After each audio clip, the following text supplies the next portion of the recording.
Buenos días a todos y antes de nada, en nombre de la Federación Española de Diabetes, muchísimas gracias por conectaros y estar con nosotros ahora siguiéndonos en los próximos minutos. Vamos a iniciar un seminario online de un tema, yo creo que de muchísima actualidad, ¿no?, en estos momentos, sobre el tema de la vacunación, y que hemos titulado El valor de las vacunas. Y para ello contamos con un experto. Concretamente voy a pasar a presentarle. Él es Alfredo Michan, que es especialista de medicina interna del Hospital Universitario de Jerez. De nuevo, pues gracias, Alfredo, y bienvenido por estar hoy con nosotros en este webinar. Muchas gracias a vosotros por vuestra amable invitación. Magnífico. Y vamos a comenzar en breve pues una exposición muy potente dentro de esta campaña que tenemos en relación al tema de la importancia de la vacunación, con la cual pues agradezco también el apoyo de Sanofi, de GSK y de Pfizer. Inicialmente nos gustaría que fuera un webinar muy interactivo, muy participativo. Animo ya desde el minuto 1 a que la gente a través del chat nos pueda ir lanzando todas las preguntas al doctor, para que una vez finalizada la exposición pueda dar respuesta a las mismas. Pero de entrada también vamos a lanzar una encuesta, esta otra parte también interactiva y participativa, que aparece ahora mismo en pantalla. La pregunta es muy sencilla y además es de respuesta múltiple, porque una, lógicamente, no invalida cualquier otra de las alternativas. La pregunta es la siguiente: ¿quién le informa de la existencia de nuevas vacunas o frente a las que se tiene que vacunar como colectivo de riesgo, ¿no?, como colectivo de riesgo de personas con diabetes, que serán lógicamente la mayoría de las personas que nos están siguiendo? Las opciones: el profesional de referencia, el farmacéutico, las asociaciones de pacientes, los medios de comunicación o amigos, conocidos y o familiares. Sin más, pues damos paso ya a la ponencia, a la intervención de Alfredo, y muchísimas gracias y esperamos que sea de su interés. Alfredo, cuando quieras. Muchas gracias. Pues como acaba de ¿Te has decirme... quitado la imagen? Sí, No esto sé es si un problema podrías que poner... tengo, se lo he dicho a... Como quieras, como quieras. Lo disculpar si importante... a lo largo de la intervención... No me lo quito, es que es un problema que tengo, que está intermitente. No preocuparos, que yo trataré de conectarme. Vamos Muy a ver si bien. podemos cerrar esto. Vale. Como decía Mercedes, vamos a procurar que la exposición sea lo más interactiva posible. Yo he huido de las diapositivas y lo vamos a hacer a una forma clásica, y he tratado de simplificar algo que es muy útil, pero a su vez tiene mucha complejidad. Entonces, lo que vamos a hacer, la estructura de lo que vamos a hablar a lo largo de la mañana, es, en principio, vamos a tratar de ver qué es una vacuna. Es decir, para comprender qué es una vacuna tenemos que dar un paso atrás y saber de una forma muy sencilla, muy simple, cómo funciona nuestro sistema inmune, es decir, nuestro sistema de defensa. Y para eso vamos a hablar de sus dos componentes fundamentales, lo que se llama el sistema innato y lo que se llama el sistema adquirido, que ahora lo vamos a ver. Y luego vamos a tratarnos de centrarnos en si son necesarias las vacunas en las personas que sufren diabetes. Vamos a concretar fundamentalmente la exposición en la gripe, pero estamos abiertos si queréis hablar de otro tipo de vacunas, el coronavirus, que está hoy muy en boga, o si queremos hablar de la vacuna del neumocócico, o lo que vosotros planteáis, ¿vale? También trataremos de explicar cuál es el mecanismo a través del que se produce o se autoriza una vacuna, que como también sabéis, últimamente se ha puesto muy en duda, dada que en el caso concreto del coronavirus ha sido una vacuna que se ha desarrollado en muy escaso tiempo. Os decía que para comprender qué es una vacuna, que una vacuna no es más que una herramienta sanitaria cuya administración genera una respuesta inmune específica, concreta, para un determinado agente infeccioso, ¿vale? Esta herramienta nos da la formación, la activación de nuestro sistema específico de defensa. Nuestro sistema de defensa, el sistema inmune, es muy complejo, y vamos aprendiendo en su conocimiento a trompicones, a base fundamentalmente de enfermedades. Por ejemplo, el COVID ha determinado un nuevo paso en nuestro conocimiento del sistema inmune, como lo fue hace 40 años la aparición del síndrome de inmunodeficiencia humana, del SIDA y del HIV, del virus de la inmunodeficiencia humana, que condicionó que comprendiéramos cómo funcionan parcelas de este mecanismo, de este sistema defensivo nuestro. Cuando nosotros tenemos un sistema de defensa, lo primero que tenemos que saber es que nuestro sistema de defensa es tan útil porque sabe que cada una de nuestras células tiene un propio carnet de identidad. Es decir, nosotros estamos identificados con nuestro carnet de identidad. Y además, para entendernos, la policía, el ejército, tiene su propio carnet de identidad, ¿vale? Pues entonces, nuestro sistema de defensa lo que identifica son a las células o a las bacterias o a los virus que nos invaden, que nos penetran y que no muestran y que no tienen este sistema, estas proteínas que permiten identificarnos, ¿vale? El sistema de defensa tiene dos mecanismos fundamentales. Un sistema que es básico, el inicial, el sistema innato, el sistema específico, que todos vosotros lo conocéis, los glóbulos blancos, los neutrófilos fundamentalmente, que hacen que ante cualquier infección pues, se presente nuestra artillería, nuestra infantería para detener al invasor a la entrada, ¿vale? Este sistema es un sistema que tiene la característica de que es rápido, es inmediato, pero no tiene ni memoria ni tiene capacidad de recordar qué es lo que ha pasado. Y lo que hace es ganar tiempo para que funcione nuestro sistema específico, nuestro sistema adquirido. El sistema inmune específico que se basa en otro tipo de células blancas, los linfocitos, supongo que habrán oído ustedes hablar de los linfocitos B, de los linfocitos T, son una serie de células que lo que hacen es diseñar específicamente herramientas que ataquen a un invasor concreto. Es decir, si nosotros nos ataca el bacilo de Koch para padecer una tuberculosis, pues se desarrollan herramientas específicas para el bacilo de Koch. Si es una salmonela, para no tener la fiebre tifoidea, desarrollamos anticuerpos concretos contra eso. O en el caso de los virus, desarrollamos anticuerpos contra una de las proteínas del virus de la gripe, o ustedes estarán hartos ya de oír en televisión de la célebre proteína S, la proteína espiga que tiene el coronavirus, contra la cual se dirigen los anticuerpos que se generan las vacunas. Bien, pues lo que hace nuestro organismo es, a través de unas células especiales que conectan estos dos sistemas y hacen que las sustancias extrañas a nuestro organismo, que son capaces de generar defensas contra ellas, es decir, los antígenos, sean presentados a este tipo específico y desarrollen esta respuesta. Esta respuesta tiene un tiempo, esto es una respuesta que no es inmediata, se llama una respuesta tardía, ¿vale?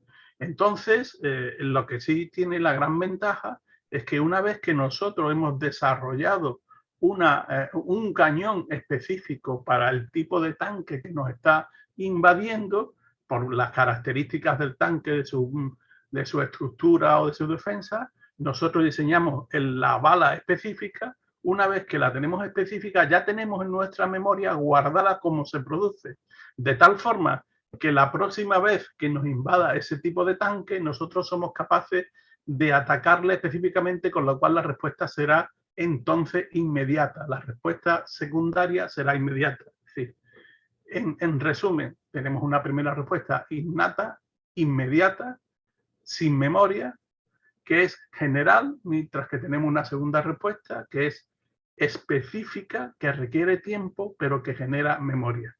Esta respuesta es la que vamos a nosotros desencadenar con las vacunas. Nosotros lo que hacemos con una vacuna es, en el caso de un virus o de una bacteria, presentar parte de su estructura, bien sea un ácido nucleico o una proteína, un ADN, un ARN, y pero una estructura que no sea infectante, que esté debilitada, que no sea capaz de generar la enfermedad, pero que mantenga las propiedades específicas para que sea identificada por nuestro sistema inmune, genere estas defensas específicas, la llave concreta, el anticuerpo concreto contra este sistema, para que la próxima vez que tengamos contacto con el organismo invasor de forma potente, seamos capaces de detenerlo y de pararlo. Eso es una vacuna, sencillamente. Con lo cual, realmente la vacuna no es eficaz. Lo que es eficaz es la vacunación. Es decir, una vacuna no sirve para nada si no nos la hemos puesto. Es decir, ese es el ABC de la vacuna. Es decir, es como la herramienta, las medicinas no sirven. No sirve la medicina hasta que uno no se la toma, ¿vale? Pues entonces, resumimos, respuesta innata, rápida, no especializada, sin memoria. La respuesta tardía, específica, especializada, con memoria, pero mucho más lenta. Nosotros, con una vacuna, lo que hacemos es ganar este tiempo que necesitamos para desarrollar esta enfermedad. Bien, otra cosa que tenemos que saber con respecto a nuestro sistema de defensa es que es muy complejo. Nosotros tenemos múltiples, como diríamos, muchos ejércitos. Tenemos la infantería, la aviación, la marina, la artillería. Es decir, porque nosotros tenemos, todo el mundo sabe lo que son los anticuerpos, pero también tenemos unas células específicas que generan, son capaces de destruir nuestros invasores, que son las células B, las células T, y tenemos, por ejemplo, dentro de las respuestas inmunes, hay una serie de células que son muy importantes, que se llaman natural killer, es decir, asesinos natos, que son células que son capaces de matar, de destruir a todo agente infeccioso, a toda célula infectada por un virus cuando entra con nosotros, ¿vale? Por ejemplo, una de las características que se ha demostrado, a modo de ejemplo, en las personas que sufren un COVID grave es que tienen un déficit parcial en la génesis en este tipo de asesinos, de células asesinas naturales. Os explico todo esto porque cuando se va a hablar luego de una eficacia de una vacuna, hay personas que dicen, me voy a hacer los anticuerpos para ver. Eso no es del todo cierto, porque cuando estudiamos los anticuerpos, solo estudiamos parte de la eficacia de una vacuna, porque la vacuna genera una respuesta que va mediada a través de anticuerpos, pero también genera otra serie de respuestas que van mediadas a través de una serie de células que requieren otro organismo específico. Esto también os lo transmito para que comprendáis que a veces es difícil determinar la eficacia de una vacuna. Una vez dicho esto, lo que hay que decir es que la medida sanitaria que más vidas ha salvado en la historia de la medicina es la vacunación. Y en eso los españoles nos podemos poner una super medalla, porque nosotros fuimos los que lideramos la primera campaña de vacunación global. Todos ustedes han oído hablar del Instituto Balmy, todos ustedes han oído hablar del Hospital Isabel Sendal de Madrid, pero yo les animo a que busquen en internet y vean la historia de cómo unos españoles fueron capaces de hacer una expedición y transmitir la variolización, es decir, transmitir la vacuna contra la viruela, que es una enfermedad mortal en una alta proporción de casos, a través de todo el mundo, cómo se transmitió desde España por toda Sudamérica, llegamos hasta Filipinas, lo que era el Imperio Español, y es una de las circunstancias en la cual los españoles hemos difundido y no somos conscientes de lo que hemos hecho. La primera campaña global de vacunación y que salvó millones y millones de vidas en el Nuevo Mundo, ¿vale? Os repito, la vacunación es la medida más eficaz sanitaria a lo largo de la historia de la medicina moderna. Eso que no quede ningún tipo de duda. Ahora, nada es gratis, es decir, tenemos que saber que, como todo en la vida, puede haber efectos secundarios, es decir, uno puede morirse si se toma una aspirina, es decir, no hay nada inocuo. Yo siempre, cuando a mí me comentan sobre la eficacia de las vacunas, lo primero que yo digo es que afortunadamente en este país, en Europa, hay una agencia, hay un instrumento que son los que determinan la introducción de productos sanitarios para ser consumidos por los españoles. Y esos señores hacen un nivel de control muy, muy exigente, ¿vale? Esos sistemas de control son muy, muy exigentes. Y lo que hacen es medir sencillamente los riesgos y los beneficios. Es decir, cualquier procedimiento que nosotros hagamos va a tener unas consecuencias más o menos inocuas, pero siempre puede haber alguna consecuencia dañina. Como estamos estimulando nuestro sistema inmune, todos ustedes saben que siempre se miran las consecuencias en la génesis, en la generación de enfermedades que estén mediadas por nuestro sistema inmune, ¿vale? Entonces, ¿cómo resumimos esto? Es decir, ¿cómo lo podemos transmitir? No sé si ustedes saben la historia de Esquilo. Esquilo fue un dramaturgo griego que le dijo una profecía que se fuera, que no estuviera en un sitio abierto porque iba a morirse, porque le iba a caer una construcción encima de ella, ¿no? Y entonces Esquilo, que era calvo, cogió y se fue al medio del campo y se sentó en una roca. Y mientras estaba allí, por el cielo pasó un águila. Las águilas entonces, como muchos de ustedes habrán visto, hay un tipo de águila que se dedica a coger tortugas y que las dejan caer sobre roca para destruirlo y comerse lo que está. Y cuando vio la calva de Esquilo, pues cogió y dejó caer la tortuga y le cayó a Esquilo y lo mató. Es decir, la profecía se cumplió porque él murió destruido por una vivienda, la casa de una tortuga que se cayó encima. ¿Por qué le cuento esto? La conclusión, no salgan ustedes a la calle, les va a caer una tortuga del cielo. ¿Entienden ustedes lo que le quiero decir? Es decir, la posibilidad de que cualquier medida que hagamos genere un daño está ahí. Nosotros no podemos certificar al 100% que si yo le saco sangre no se va usted a morir si le da un ataque de no sé cuánto, pero diariamente se sacan miles y miles de personas sangre y no pasa nada, salvo las molestias del dolor y del pinchazo. Pues más o menos esto es lo mismo. La seguridad de las vacunas está totalmente establecida, siempre que se hagan con las medidas adecuadas. Por ejemplo, como la vacuna de la gripe, en su construcción, en su fábrica, se realiza utilizando huevo, pues lógicamente las personas que sean alérgicas no se pueden administrar la vacuna al huevo. Las personas que sean alérgicas al huevo no se pueden administrar la vacuna de la gripe. Es decir, uno no se puede poner una vacuna, una sustancia, cuando es alérgico a uno de los componentes. Y todas las vacunas especifican los componentes específicos. Y siempre antes de poner una vacuna, como cualquier fármaco, siempre se va a preguntar, ¿usted es alérgico a algo? Pues eso está claro. Pero la seguridad está totalmente demostrada. En resumen, he tratado de explicar lo que es una vacuna, una herramienta que lo que hace es estimular a nuestro sistema inmune para que desarrolle las herramientas, las defensas específicas contra un germen concreto y que estemos preparados cuando tengamos contacto con él. Que esto se hace por un procedimiento inmune que se llama el sistema inmune adquirido y que genera una memoria. Bien. ¿Qué es lo que le pedimos a una vacuna? Pues una vacuna, lo que le pedimos lo que ya hemos dicho, que sea segura, que sea eficaz, que no requiera muchas dosis, que sea fácil de transportar, que sea económica, pero y que no tenga efectos secundarios.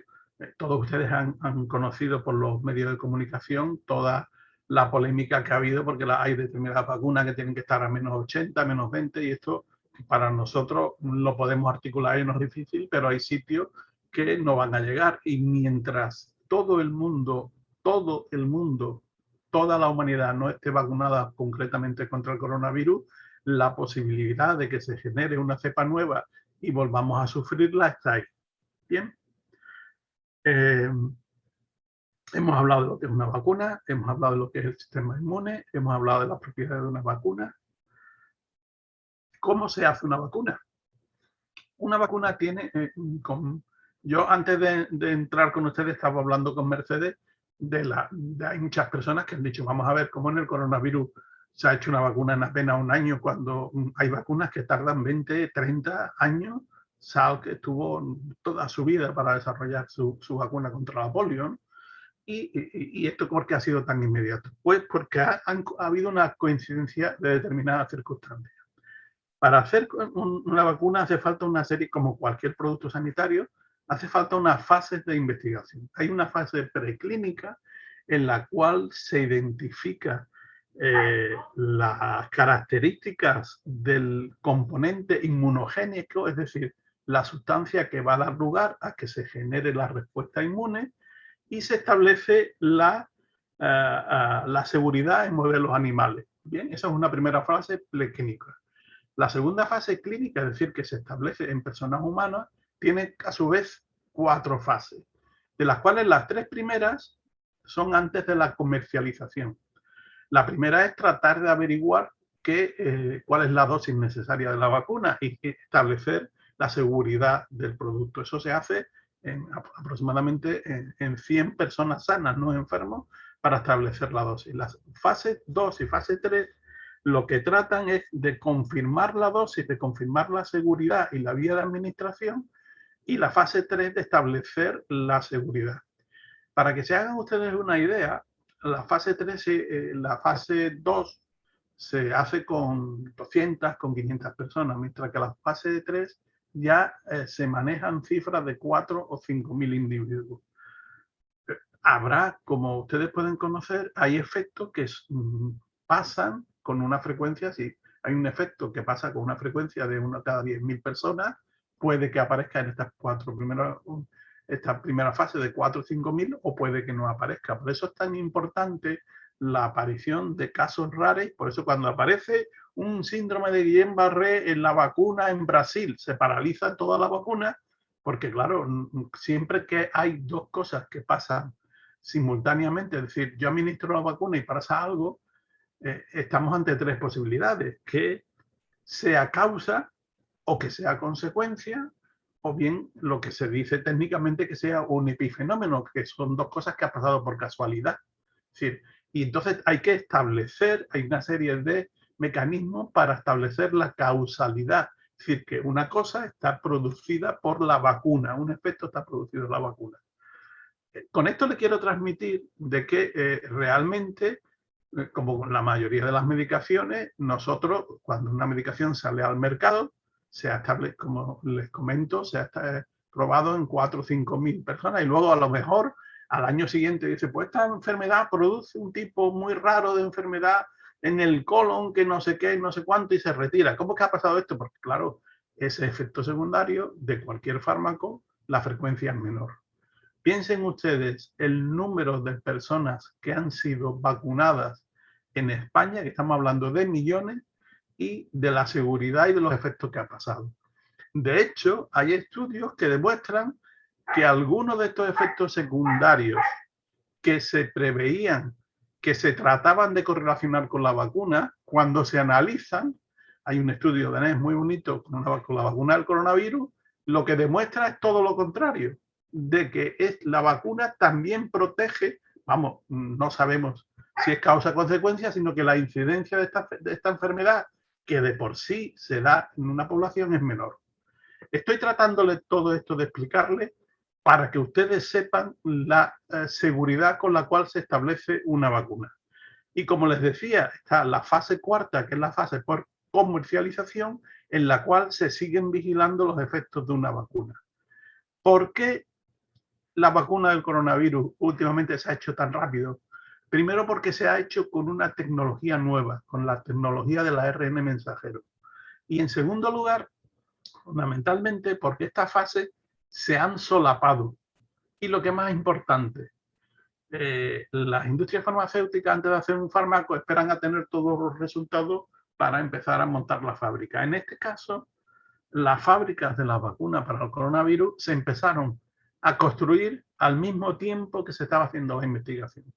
Con lo cual ha habido distintos procesos que se han solapado en el tiempo, con lo cual eso ha condicionado que la aprobación de la vacuna, que inicialmente se hizo con un mecanismo de urgencia, que se hace en todos los fármacos cuando hay una enfermedad que no sabemos. De hecho, creo que hasta hace una semana la FDA, la organización que en Estados Unidos autoriza las vacunas, ha dado el ok a la primera vacuna de forma definitiva, para que ustedes entiendan. Pero con esto lo que quiero transmitir es que la seguridad que tenemos en todas las vacunas está ahí. Siempre puede haber un fallo de fábrica, somos humanos y es raro humano, y en cualquier momento puede pasar algún efecto. Bien, hemos hablado de lo que son las vacunas, del sistema inmune, de cómo se producen las vacunas. No sé si es el momento, si hay alguna pregunta, Mercedes, o sigo hablando para tratar de centrarnos en 3 cosas concretas.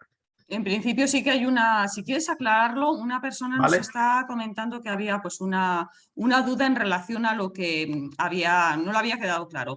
Él ha entendido, esta persona, que la vacuna de la gripe decía que no se puede usar en personas alérgicas al huevo. Pero ella tiene entendido que no es así, entonces por si puedes aclararlo antes de continuar, Las Alfredo. primeras vacunas de la gripe se hacían con huevo, por eso no se pueden establecer las vacunas. Hoy en día ya no, pero lo he puesto como ejemplo. Muy bien. Digamos, eso hay una serie de, si fijaros, la mayoría de los problemas que dan las vacunas no son con las vacunas en sí, son con los conservantes que llevan las vacunas. Y hay determinadas personas que hacen reacciones alérgicas, por eso todas las personas que han hecho un shock anafiláctico, una reacción inmune muy exagerada, que resulta dañina para una persona, a veces no sabemos qué es lo que la ha desencadenado. Por eso todas estas personas sabéis que se establecía un sistema, un mecanismo especial para administrar la vacuna. Y de hecho, a todas las personas que se han puesto la vacuna del coronavirus se les obligaba a estar de 20 minutos a media hora allí para verlo. ¿De acuerdo? Es decir, que no, yo me refería al desarrollo inicial de las vacunas de la gripe con el tema del huevo, lo ponía como ejemplo de que la vacuna no es solo el componente inmunogénico, sino los conservantes que llevan o otra serie de sustancias que llevan las vacunas que se llaman coadyuvantes, que son sustancias que estimulan la respuesta inmune. Desgraciadamente hay personas que también son alérgicas a esos componentes, con lo cual, como cuando uno se toma un jarabe para la tos, tiene que leer qué es lo que hay, qué es lo que no hay. Si usted, desgraciadamente, alérgico al paramino benzoico, pues eso no es lo que usted tiene. Digamos, ese es el terreno con su genética con la cual no podemos luchar por ahora, porque ya tenemos esperanza para poder luchar como eso. No sé si he contestado la pregunta o Perfecto, seguimos para sí. adelante. Sí, seguimos para adelante y luego ya vamos recopilando el resto de las cuestiones. Alfredo, muy Perfecto, bien. pues yo creo que es el momento de hablar de lo que nos atañe fundamentalmente, de la vacuna. Vamos a empezar con la gripe, ¿no?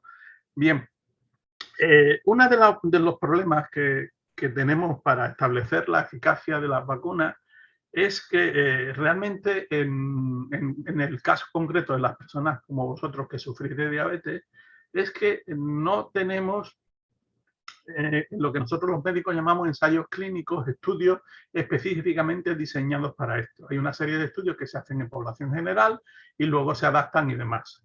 Y muchas veces nos tenemos que apoyar en lo que se llaman estudios observacionales. Y como vosotros bien sabéis, una persona con diabetes no es solo una persona con diabetes, en un porcentaje muy importante de las personas que sufrís diabetes tipo 2 padecéis normalmente obesidad, o podéis tener dañado el riñón, o podéis tener enfermedades cardiovasculares, es decir, podéis tener otra serie de circunstancias que son capaces de alterar nuestro sistema inmune, que son capaces de interferir con la génesis, con la formación de este mecanismo de defensa. ¿Por qué os explico todo esto? Porque muchas veces cuando se habla de que si una vacuna es eficaz o no es eficaz, a veces es difícil de discernir, como os decía antes, si dos cosas han pasado por otros mecanismos confundentes que no estudiamos. A pesar de todo eso, todos vosotros sabéis que desgraciadamente las personas que padecéis diabetes sois mucho más sensibles o estáis más propuestas o padecéis más enfermedades infecciosas, bien, sea enfermedades infecciosas de tipo local, en la piel, etcétera, o en el caso concreto de las personas de la gripe que estamos hablando, pues que sepáis que las personas con diabetes sufren durante las epidemias de gripe mayor ingreso hospitalario por neumonía y tienen una mayor mortalidad. De hecho, para que os fijáis, para que veáis cómo la cosa está tan interferida, por ejemplo, en las epidemias de gripe es mucho más frecuente la aparición de cetoacidosis diabética, de descompensaciones hiperglucémicas graves. Y a la vez son mucho más frecuentes las apariciones de ictus y de infartos en personas con diabetes. Y lo que sí os quiero transmitir es que este exceso de riesgo que padecéis es parcialmente, desgraciadamente, no del todo, pero es parcialmente controlado por la vacuna de la gripe, pero no solo contra las complicaciones infecciosas. Cuando he estado repasando este tema, hay varios análisis que lo que analizan son las distintas publicaciones y como os decía, los estudios no son finos para entendernos desde el punto de vista, pero la mayoría, por no decir todos, conducen a las mismas conclusiones y podemos establecer la eficacia de la vacuna de la gripe, vamos a establecer en dos poblaciones. Vamos a hablar de las personas que están trabajando menores de 64 años, adultos, 18 a 64 años, y la mayoría de estos estudios, para que veáis, están realizados en personal sanitario que por obligación nos tenemos que vacunar contra la gripe, aunque he de confesar de que yo tardé en empezar a vacunarme y tengo muchos compañeros que hay que tirarle de las orejas porque realmente esto uno se considera a veces inmune y no sabe lo que tiene, pero no tenemos que olvidar nuestro valor o nuestra importancia en cortar. Si cuando tú te vacunas, no solo te vacunas y te proteges a ti, sino que cortas el mecanismo de transmisión y está protegiendo a todo tu entorno. Eso que habéis oído hablar del efecto rebaño, ¿no? Pues eso es muy importante. Pues os decía que en estos estudios que se ha hecho en personal sanitario, adultos jóvenes, pues la vacuna de la gripe no ha disminuido la mortalidad, pero no ha disminuido la mortalidad porque la mortalidad en esta población no es muy alta, pero ha disminuido sin duda la aparición de clínica de gripe y el ingreso por gripe en personas de esta edad, que eso es bastante importante. Cuando nos vamos a mayores de 65 años, para que os hagáis una idea, la disminución de la mortalidad de las muertes ocasionadas por la gripe supera el 38%. Es decir, somos capaces de evitar 1 de cada 3 muertes si en personas mayores de 65 años diabéticos nos vacunamos. Eso es un avance increíble. Y además disminuimos las hospitalizaciones 1/4 parte. Y las hospitalizaciones concretas por gripe más del 45%. Sí, para que veáis lo eficaz, lo importante que es estar vacunado. Vosotros lo podéis comparar con el coronavirus, ¿no? Cuando dicen, no, es que se pone uno la gripe y uno no coge el coronavirus. Sí, pero mire usted, el coronavirus no evita que usted, la vacuna del coronavirus no evita que usted coja el coronavirus. Lo que evita es que usted desarrolle una enfermedad grave, lo que evita es que usted ingrese en la UCI y lo que disminuye de forma muy marcada es que usted ingrese en la UCI y lo que disminuye de forma más notoria todavía es que usted fallezca. Por eso es importante, estamos hablando de porcentaje y les repito que la vacunación es la herramienta sanitaria que más vida ha ahorrado en el mundo. Esto no me cansaré de repetirlo, ¿vale? Esto en el caso concreto de la gripe, pues podríamos hablar de, pues he leído un artículo tangencial sobre la tuberculosis a la que hicimos antes referencia, o la fiebre de los viajeros cuando se van por ahí, o la neumonía neumocócica, ¿no? Y también hemos hablado todos ustedes saben, desgraciadamente, el mayor riesgo que sufren contra la enfermedad por coronavirus. En resumen, aunque es difícil de demostrar, no cabe duda de que la vacunación concreta específicamente vamos a hablar de la gripe, en personas que sufren diabetes es muy eficaz. La eficacia de la vacunación es muy alta, disminuyendo hospitalizaciones en todas las edades y a partir de 65 años, mortalidad. Y esto es algo que tenemos que tener muy claro, ¿vale? ¿Alguna pregunta más por ahí, Mercedes? Perfecto, pues sí, nos ha llegado una pregunta y nos comentan ¿cuáles son las principales dudas que los pacientes sobre la vacunación les trasladan sobre enfermedades infecciosas en general? Vamos a ver, como hemos hablado, vamos a ver, quizás yo tenía que haber explicado, yo soy un internista, es decir, yo soy un médico de a pie, me explico, yo soy un internista que veo como internista de todo, pero por mi mayor preferencia me dedico a personas que sufren diabetes o sufren enfermedad vascular, que es lo que yo llevo mucho tiempo dedicándome, o personas que padecen hipercolesterolemia familiar, ¿no? Que es mi ámbito específico de trabajo, ¿no? La mayoría de las personas, sobre todo últimamente, lo que nos preguntaban era por la seguridad con respecto a las nuevas vacunas contra el coronavirus, ¿vale? Yo creo que le he explicado con claridad las razones por las cuales la vacunación, las vacunas contra el coronavirus se han desarrollado más rápido que en otras circunstancias, y además también es cierto que estamos instrumentando una herramienta nueva, un mecanismo nuevo, ¿no? Todo hay que ponerlo encima de la mesa. No sabemos qué va a pasar dentro de 20 años, pero en medicina, desgraciadamente, no se trata de elegir entre lo bueno y lo malo, eso lo hace cualquiera. En medicina nosotros diariamente lo que tenemos que elegir entre dos cosas malas para tratar de averiguar cuál es la menos mala. Y en este caso la duda está, no hay tal duda, está clarísimo que hoy por hoy hay que vacunar. Yo no les puedo escribir aquí ni firmar que dentro de 25 años se va a descubrir que la vacuna contra el coronavirus, pues la gente se volvía más calvo o se le ponía los ojos azules. Eso es imposible, pero claro, esos 25 años de esa vida de esa persona que dentro de 25 años esté más calvo, son 25 años que hemos ganado, porque nosotros lo único que hacemos es retrasar la muerte, ¿no?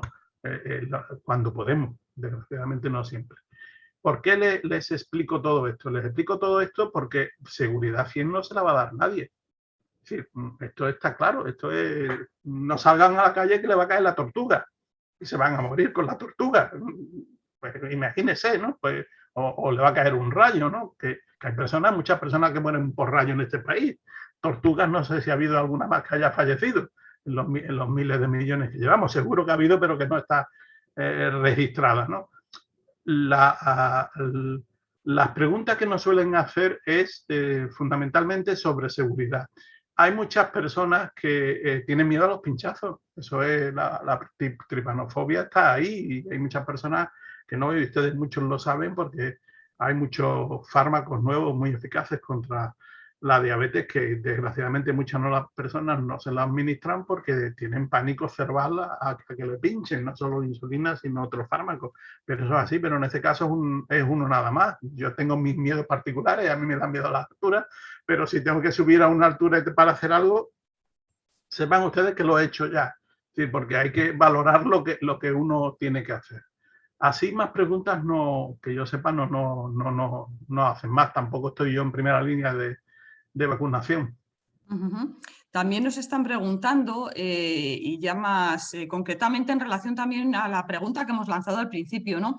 ¿Cómo se trabaja desde los centros de salud o donde están los profesionales sanitarios de salud pública para informar sobre los beneficios de la vacunación? No tanto quizás a lo mejor esta persona pueda referirse a de qué te tienes que vacunar, sino los beneficios para que la gente entienda el por qué, ¿no? El por qué se tiene, no porque te lo digo yo como profesional, sino porque tú creas en esta herramienta preventiva. Vamos, Mercedes, porque te lo digo yo ya ha pasado la historia. Es decir, muy bien, me parece ustedes no se fían de nadie, incluso de un médico, ¿eh? Que hay médicos asesinos, ¿eh? La historia lo hay, les quiero decir. Eso ya ha pasado la historia. La medicina y más en enfermedades crónicas con ustedes que padecen es una cuestión de diálogo, y ustedes son los que tienen que tomar decisiones sobre sus propias vidas en determinadas circunstancias. Nuestra misión como profesionales es explicarle todos los pros y los contras de todas y cada una de las medidas, o cuando hay 3 o 4 medidas, explicarle los beneficios de uno o de otro. Estaba explicando que hay gente que no se quiere pinchar, pero le tienes que explicar, pues mire usted, esta pastilla le va a producir tal, o esta pastilla tiene que tener, y ese es mi profesión. Pero es que en este caso no hay duda, es decir, los eventuales beneficios son tan aplastantes contra los ínfimos perjuicios que tenemos que no hay duda. Es decir, en este caso la duda está suspendida. Les vuelvo a insistir, la vacunación es la medida sanitaria que más vidas ha ahorrado a lo largo de la historia de la medicina moderna. Todos ustedes saben cómo se descubrió la vacuna por Jenner, con lo de las vacas y demás, por eso se llama vacuna, porque se hizo con el virus de la viruela de las vacas, que se tenía menos. Este médico lo que vio es que las mujeres que ordeñaban las vacas no tenían marcas de viruela. Entonces él se dio cuenta de que algo habría allí que defendía a estas personas de una enfermedad que era mortal como era la viruela. Vamos a ver, es que estamos hablando de una epidemia, pero o de una pandemia, pero en el mundo sigue habiendo muchas pandemias, digamos, ha habido una pandemia estamos viviendo pandemias de cólera, lo que pasa es que no está en nuestro mundo de tercer nivel, ¿no? Pero desgraciadamente las enfermedades infecciosas, aunque cada vez menos, ya van cayendo como enfermedades, pero la de muerte que ha matado el cólera, por ponerles un ejemplo, en ciudades abigarradas o siguen muriendo las enfermedades infecciosas, o el problema tan bestial que tenemos ahora con los gérmenes que son resistentes a todos los antibióticos. Volviendo a lo que usted me preguntaba, yo creo que no se hacen las campañas suficientes, me explico, para tratar de mostrar, pero yo creo que aquí tenemos que poner todo nuestro granito de arena, y además, y creo que ya está bien de que vengan a contarnos, digamos, yo creo que ustedes, que son los que tienen el problema, son los que tienen que empezar a reclamarlos a nosotros qué es lo que tenemos que hacer. Es decir, vamos a ver, no sé si saben, en el estado de Nueva York, no en la ciudad de Nueva York, sino en el estado de Nueva York, un señor se le ocurrió de que cada vez que salía en un laboratorio una hemoglobina glicada por encima de 8, le mandaba al paciente una carta diciéndole: usted tiene la hemoglobina glicada por encima de 8 y esto es muy malo. Vaya usted a su médico y dígale que qué pasa. Les estoy resumiendo para hacerle el impacto. Claro, imagínese usted que yo digo, oiga, que yo tengo el azúcar muy mal y usted no está haciendo nada. Explico, pues de eso se trata. Ustedes tienen que reclamar, y en este caso la información que sea, aunque la campaña, todo lo primero que aparece en el telediario es que ya empieza la vacuna de la gripe que se va a administrar con la tercera dosis del coronavirus. Pero ya les decía yo antes, como profesionales o compañeros míos son reacios, lo tenemos que tirar de la oreja, o como cuesta trabajo encontrar las vacunas. Bien. Una cosa acerca de la gripe, antes que se me olvide, y de la eficacia de las vacunas de la gripe. El virus de la gripe es un virus que ustedes han oído hablar de la epidemia de la mal llamada gripe española hace un siglo, 1918. Empezó a través de la guerra. Es española porque España no era uno de los países neutrales, pero realmente ya sabemos que el origen está en Norteamérica. Entonces, el virus de la gripe es un virus que cambia, que muta. Y cada una de estas mutaciones pues genera una mayor capacidad infectiva, ¿no? Ese es el problema, digamos, nosotros estamos en una batalla continua contra todo lo que nos rodea. Por eso, es decir, que, mire usted, yo no me voy a poner la vacuna, es lo mismo, usted va a salir a la calle y tarde o temprano se va a encontrar con este virus, o 5.000 virus, todas las madres saben los catarros que vienen con sus niños de la guardería y que hay que pasar no sé cuántos virus en la vida porque no los vamos a encontrar, ¿no? Entonces, el virus de la gripe tiene la peculiaridad de que tiene 3 tipos de mutaciones. Unas mutaciones mayores, unas mutaciones, vamos a llamarlas intermedias, y unas mutaciones pequeñas. Todos los años hay unas mutaciones pequeñas. Por eso la vacuna de la gripe cambia todos los años.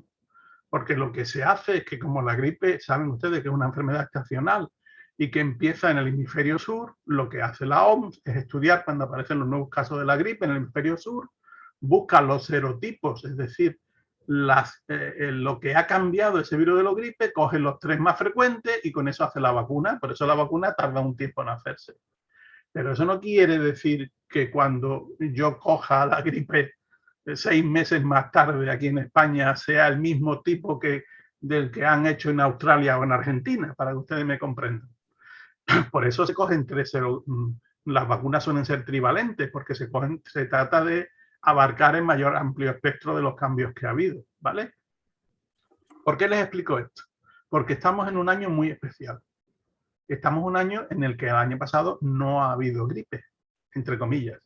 Y no solo no ha habido gripe, las madres también saben que sus hijos no han pasado la terrible bronquiolitis, que es una enfermedad por el virus respiratorio sincitial, una enfermedad respiratoria, y que este año ha cambiado su estructura epidémica. En vez de ser en otoño, ha sido en mayo, junio. ¿Por qué?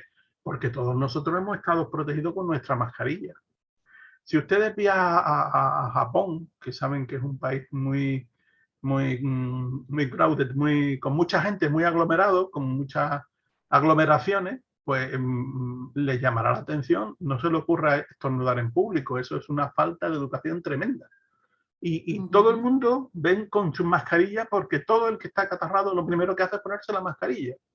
Entonces, una de las cosas que nosotros hemos aprendido, y sobre todo profesionales sanitarios que trabajan, los podólogos que están encima de ustedes, que tienen, cuando van a los podólogos, pues yo que tengo contacto directo con muchos de ellos, pues la mayoría me dicen que ellos ya no se van a quitar la mascarilla porque los que se acatarraban han pasado un año sin catarro. Es decir, estas medidas defensivas no tenemos que bajar, ¿de acuerdo? Entonces les explico todo esto porque este es un año muy especial en el cual no sabemos si vamos a tener gripe, qué gripe vamos a tener, si esta gripe va a venir acompañada con el coronavirus, vamos a tener virus respiratorio sincitial. Afortunadamente, en la mayoría de nuestros centros sanitarios hospitalarios, lo que se está articulando son sistemas de detección para que cuando una persona venga con clínica respiratoria se le hace un panel de virus, de la misma forma que cuando una persona viene intoxicada se le hace un panel de tóxicos y dicen los fármacos que eventualmente, dentro de los más frecuentes que ha podido tomar, pues aquí nos va a indicar si este paciente, que es por ejemplo lo mismo que se articuló cuando hubo la epidemia de gripe A, que era una epidemia especial y se hacía específicamente este programa, con lo cual este problema. Con lo cual, este año, con más razón, y esto sí hay que recalcarlo de todos los medios, es necesario que nos vacunemos todos contra la gripe. Vale, perfecto. También nos hacían una pregunta, pero esto ya nos llegaba por email. Se ha comentado, ¿no?, el tema de las personas con diabetes, lógicamente, también en el colectivo de mayores de 65 años, pero ¿qué más personas también, porque vivimos al final en un núcleo familiar, ¿no? ¿Qué más personas podría ser recomendable o muy recomendable que se vacunaran en general, pues por ejemplo, de la gripe, en este caso concreto, Alfredo? Volviendo a lo que hemos hablado antes, uno de los factores que más confunden en si la diabetes es la que condiciona predisposición a enfermedades infecciosas, concretamente la gripe, es la obesidad. Porque la obesidad, al fin y al cabo, como sabemos hoy en día, antes la consideramos como una enfermedad inerte, hoy sabemos que es una enfermedad inflamatoria de bajo grado, con lo cual muchas veces no sabemos si la persona que tiene, y como el 90% de las personas que son o que sois diabéticas sois simultáneamente obesos, pues no sabemos si separar una cosa a la otra. Las indicaciones de la vacuna de la gripe están en mayores de 65 años, enfermedades hematológicas, en personas que están en tratamiento con inmunosupresores o con citostáticos. En niños, en los niños que están en tratamiento crónico con aspirina. Y esto es por lo que hemos hablado antes de riesgo-beneficio. Los niños que pueden desarrollar una enfermedad que es muy, afortunadamente, muy poco frecuente, pero tiene una muy alta mortalidad, que es el síndrome de Reyes, cuando tienen padecen la gripe y están tomando aspirina. Por este tipo son los únicos jóvenes que hay que estar. Personas que tienen problemas respiratorios, personas que tienen de alto riesgo vascular o problemas circulatorios. Por supuesto, todo el personal sanitario. Es decir, esas son un poco las indicaciones de la vacuna contra la gripe. Y yo les diría que a partir de una determinada edad, una vacuna de la gripe tampoco es tan cara. Es decir, que uno puede ir y ponérsela en la farmacia siempre y cuando les insisto que miren, que pregunten a su médico cuál es el serotipo más adecuado. Es decir, cuál es la vacuna que corresponde a cada año. Pasa lo mismo con la vacuna del neumococo, que no hemos hablado hasta ahora, pero por ejemplo, sí, pues si quiere comentarla, yo creo que también podría estar muy bien. Es decir, aparte de la gripe, ¿qué otras vacunas para las personas con diabetes podrían estar recomendadas? O bueno, o están recomendadas, lógicamente, porque hay más. Vale. La vacuna del neumococo, ¿vale? Pues la vacuna, el neumococo es la principal bacteria que genera neumonía. La neumonía es una causa de muerte muy importante en el mundo. Está bajando, afortunadamente, en los últimos, pero sigue siendo, estaba entre las 10 primeras causas de muerte en todo el mundo, para que ustedes se hagan una idea, ¿no? No es una cuestión baladí. Y dentro de esa, la generada por el neumococo. El problema del neumococo es que hay, como la gripe, distintos subtipos. Aquí no cambian, es decir, son distintos serogrupos, ¿no? Y entonces las vacunas que están hechas son con los tipos que son más frecuentes en Norteamérica o los tipos que son más frecuentes en Europa. Por eso hay varios tipos de vacunas contra el neumococo. Entonces yo lo que les diría es que preguntaran, que se vacunaran contra el neumococo sí o sí. La ventaja que tiene la vacuna del neumococo es que vale por 5 años. Es decir, que nos permite cada 5 años, ¿no? Si tienen más de 65 años, sin duda, o a partir de 60, pero tampoco le viene mal ponérsela antes, ¿no? Es una vacuna que es un dinero bien invertido, si no se la quiere poner recetar su médico, porque otra cosa es la financiación de las determinadas vacunas, y eso saben ustedes que hay discusión entre las distintas comunidades autónomas de si vacunamos contra tal virus o no. Desgraciadamente es un problema que tenemos, aunque parece ser que ya se va armonizando mucho más la cosa. Pues yo le diría la gripe y les diría sin duda el neumococo. Perfecto. Hay otras quizás como el herpes zóster que nos comentan también y no sé en qué punto podría también comentarnos cómo de beneficios también Vamos a ver. podría tener. La vacuna del herpes está indicada en mujeres fértiles, está indicada fundamentalmente para prevenir el cáncer de cuello de útero, ¿no? El cuello de útero. Es que hablar de virus y de personas, nosotros todos vemos la parte negativa de los virus, es decir, nosotros todos los virus lo valoramos como algo que viene que nos ataca, pero también tenemos que ver que hay gran parte de virus. Nosotros tenemos en nuestros genomas, en nuestro genoma, es decir, en nuestra estructura de ADN, insertado bastantes virus, ¿vale? Porque lo hemos ido metiendo a lo largo de la evolución. De hecho, hay personas, digamos, científicos que analizan la diferencia de raza en función de, más que de raza, de estructura, de poblaciones, en función de los virus que tienen insertados. Y estos virus hacen daño, pero también hacen bien. Es decir, que no tenemos que verlo todo como mal. El problema de estos virus que estamos hablando, que son oncovirus u oncogenes, porque al fin y al cabo es lo mismo, es una estructura de ADN que se incorpora, es que dan lugar a la génesis de una neoplasia. Entonces, por eso está fundamental, antes de que se genere una eventual infección, de que las chicas jóvenes, las chicas sean vacunadas. Es decir, eso yo les confieso que desconozco cómo está ahora mismo la situación en España, si eso se financia, si no se financia, pero yo tengo claramente que sí, ¿no? Lo mismo que la vacuna contra el meningococo, que ha sido una cosa, yo creo que la vacunación contra el meningococo debe establecerse en edades tempranas de los niños por lo mismo. Aquí les confieso que yo no soy un experto, no manejo este tipo de situaciones, pero tengo claro que esas dos situaciones, las dos vacunas son eficaces, es dirigida específicamente a esa población que es la susceptible, la del virus del herpes, que es imprescindible para prevenir esa enfermedad tan deleteria. Perfecto.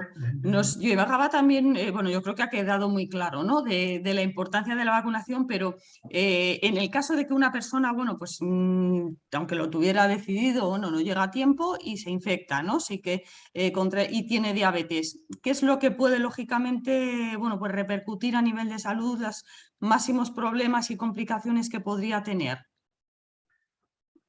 Lo hemos explicado antes, estamos hablando de la gripe, ¿no?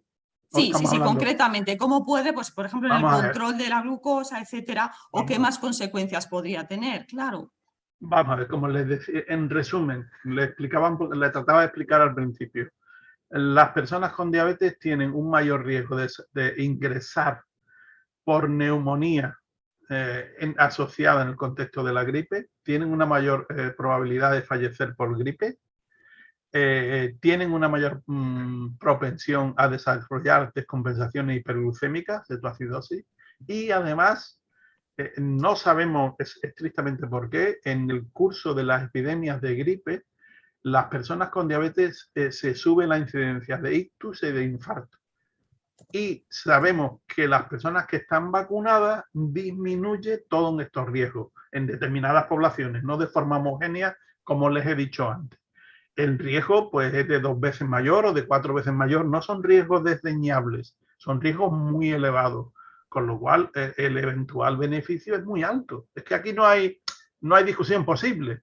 Es decir, cuando no estamos hablando de un poquito, No sé si les transmito la idea. Aquí esto está muy, muy claro. Y cierto que cuando nos ponemos la gripe, la vacuna de la gripe, sabemos que vamos a estar un día, vamos a decirlo tonto, un día que estamos con mal cuerpo, que no nos encontramos bien. Hay personas que le da por vomitar, hay personas que le da una diarrea, digamos, eso pasa. O personas que tienen que dar en su casa, pero un día. Y no nos pasa a todos y me duele donde me ha pinchado, afortunadamente, por eso, como decía, significa que está haciendo efecto, ¿no? Perfecto. También nos han hecho una pregunta que, bueno, creo que es muy importante y un poco para cerrar el círculo antes de finalizar. Lógicamente, una de las mayores medidas de prevención, bueno, pues para tener bien controlada la diabetes sería la vacunación y más en estos momentos, ¿no? Contra la gripe, por ejemplo, pero ¿qué otras medidas? Quizás también ahora que comienza el otoño, el invierno, ¿cómo otras medidas pueden también ayudar o reforzar quizás a lo mejor el tema de la vacunación? Pues nos pone un ejemplo de alimentación o actividad física, no sé si habría alguna cosa más. De hecho, nosotros tenemos una encuesta que podemos compartir ahora también en el chat sobre este tema, pero sí que nos gustaría que usted como profesional, Alfredo, nos comentara qué otras medidas puede esa persona con diabetes realizar además de vacunarse. Como si no estuviera, diría esto, le agradezco que me haga esta pregunta, porque es muy curioso, pero antes les hablaba de la situación deleteria que condiciona, de la situación dañina que condiciona la obesidad en el sistema inmune. Pero les puedo hablar de la situación, los efectos beneficiosos que condiciona el ejercicio sobre el sistema inmune. Y cuando estoy hablando de ejercicio no hablo de apuntarme a un gimnasio ni de ganar una medalla de karate como la que hemos ganado este año, ¿no? Sino estoy hablando de algo tan sencillo como de pasear, de andar, de moverse, de los 10, 12.000 los pasos que ustedes quieran. Por eso hay una serie de estudios muy bien desarrollados. En este caso no es en personas, lo que yo he leído no es en personas con diabetes, sino en personas con obesidad, pero ya les digo que el escenario es muy similar. Que demuestran beneficio en las determinadas funciones inmunes cuando se establecen en el laboratorio en las personas que hacen ejercicio con respecto a que no lo hacen. La alimentación. La alimentación es clave, pero es que la alimentación, hasta ahora nosotros nos centrábamos en lo que tratábamos de ingerir las características de los alimentos y nos olvidábamos de que hay unos 6 o 8 kilos de bacterias que viven con nosotros en nuestro intestino, que es lo que se llama la microbiota, que en gran parte determinan nuestro sistema inmune. Y ahora mismo estamos empezando a comprender cómo este órgano de más que tenemos, que está curiosamente íntimamente relacionado con el cerebro, porque el intestino y el aparato digestivo y nuestro sistema nervioso están interconectados, funcionan a través de estas bacterias. Nosotros tenemos millones y millones de bacterias en nuestro intestino. Y el porcentaje son de 5 grandes familias, no les voy a tosigar, pero el porcentaje de esta familia está determinado por lo que comemos. No es lo mismo si come fundamentalmente carne, que si come fundamentalmente hidrato, o si come fibra, etcétera, ¿no? Entonces, a modo de ejemplo, hay estudios que tomando determinados probióticos alteran esta flora intestinal y a su vez generan una mayor eficacia en génesis de anticuerpos o de detección de anticuerpos tras la administración de una vacuna, por ponerle un ejemplo. Para que vean ustedes que la cosa es mucho más compleja, es decir, de lo que parece. No solo nos tenemos que centrar en efectos inmediatos, porque las cosas están muy relacionadas. Mensaje sintético final. Sí. Haga ejercicio, porque eso no solo se va a encontrar usted mejor, sino que va a favorecer su sistema inmune. Y por supuesto, haga una dieta saludable. Y en nuestro caso, la dieta saludable se llama dieta mediterránea. Y eso lo tenemos que tener muy claro, con las limitaciones que ustedes conocen mejor que yo por padecer la diabetes. Pero la necesidad de tomar alimentos ricos en fibra, en proteínas de origen vegetal, etcétera. Eso lo saben hacer, tener como fuente principal de nuestra grasa el aceite de oliva virgen extra, ya, que eso ya es una maravilla que disponemos nosotros. No somos conscientes de la riqueza que tenemos, ¿bien? Pues entonces eso también influye en su sistema inmune y también favorece el mejor funcionamiento de nuestro sistema inmune. Y Magnífico. además les digo que por ahí vamos a tener en un futuro muy próximo grandes sorpresas. Es decir, dentro de poco porque hemos entrado hace 2 o 3 décadas en un sitio que estamos, las personas que se dedican a esto están abriendo tanto, por ejemplo, metformina, supongo que toman ustedes mucho, les suena la metformina, ¿no? Pues ahora estamos empezando a descubrir que grandes los efectos de la metformina se realizan a través de cambios que se hacen en la microbiota, en las bacterias de nuestro intestino, para que vean ustedes cómo está todo interrelacionado. Por ponerle un ejemplo, ¿no? Y por ejemplo, la metformina es uno de los fármacos en los cuales se establece que tienen más efectos beneficiosos sobre el sistema inmune o sobre la disminución de la aparición de eventuales procesos cancerosos. Yo siempre me gusta transmitir, cuando termino algunas charlas de difusión, una historia que yo leí hace mucho tiempo. Sí, un mensaje así para que la gente concluir, ¿no? Sí, pues que la gente se quede con el mensaje principal, Alfredo, que creo que has estado trasladando durante toda la charla, pero que concentrado, como tú muy bien dices, ¿no? Del mensaje final. Les voy a contar otra pequeña historia. Mire, un director de un hotel de Marbella, que venía todos los años, un ejecutivo noruego, ¿vale? Ese señor llegaba todos los meses de agosto, llegaba y este señor todos los días se iba a la playa. Le daba lo mismo si llovía, si hacía nublado, si hacía buen sol, él cogía y se iba a la playa, ¿no? Y entonces, 15 o 20 años más tarde, el director de hotel, ya que tiene confianza, se acerca al noruego y le dice, vamos a ver, hoy es un día nublado, ¿usted por qué se va a la playa? Dice, mire usted, yo tengo un mes para ponerme moreno. Yo, para ponerme moreno, tengo que estar en la playa. Si el sol no está, es su problema. Yo tengo que hacer mi parte. La moraleja es que, ¿saben ustedes? Siempre se volvía moreno. Es decir, nosotros tenemos que hacer la parte que nos corresponde. Y mi parte es tratar de explicarle a ustedes los beneficios que tiene, en este caso concreto, la vacunación, la alimentación normal. Su parte es implicarse en la gestión de su enfermedad, empeñarse en transmitir, que no es fácil, ¿eh? Yo les puedo decir, yo acabo de tener un problema traumático y estoy aquí ocultado porque me ha salido una tripa que me da miedo enseñarla, porque yo no le puedo decir a usted que adelgace estando yo más gordo que un zollo, y porque llevo 4 meses sin moverme, y yo soy una persona, no soy un gimnasta, pero suelo estar activo, pero mi objetivo es disminuir esto, pues su objetivo es ese. Ustedes hagan su parte, que si todos hacemos nuestra parte, al final nos volveremos morenos. Al final podremos vivir, si no más, si mejor, que es de lo que se trata. Es decir, esa corresponsabilidad, claro. Vacúnense, porque la vacuna no es eficaz. Lo que es eficaz es la vacunación, que usted se la ponga, no solo por usted, sino por las personas con las que convive y a las que usted quiere. Magnífico, Alfredo. Yo creo que es un mensaje final magnífico, pero antes de terminar sí que vamos a ver qué es lo que ha contestado pues la gente que nos está siguiendo a esa pregunta que hemos planteado. Elsa, adelante, ¿qué nos han contestado? Y no sé si incluso, Alfredo, ¿quieres participar antes de conocer el veredicto, como digo yo? ¿Cuál era la pregunta? ¿Era de quién? Sí. ¿Quién le informa de la existencia de nuevas vacunas o frente a las que se tiene que vacunar como colectivo de riesgo? ¿Usted quién considera, o quién considera que debería ser? En este caso, esa sería la pregunta que le tendríamos que hacer a usted. ¿Quién considera que tendrían que ser varios colectivos, si puede ser? Profesionales. Yo creo que esa es una información institucional, pero que, como le decía, las tenemos que hacer todos. Magnífico. Todos. Muy bien, pues yo le pregunto a mis pacientes diabéticos si están vacunados. Sí. Yo lo suelo preguntar con la gripe, o les apunto y les explico lo de los 5 años del neumococo. Es decir, forma parte de...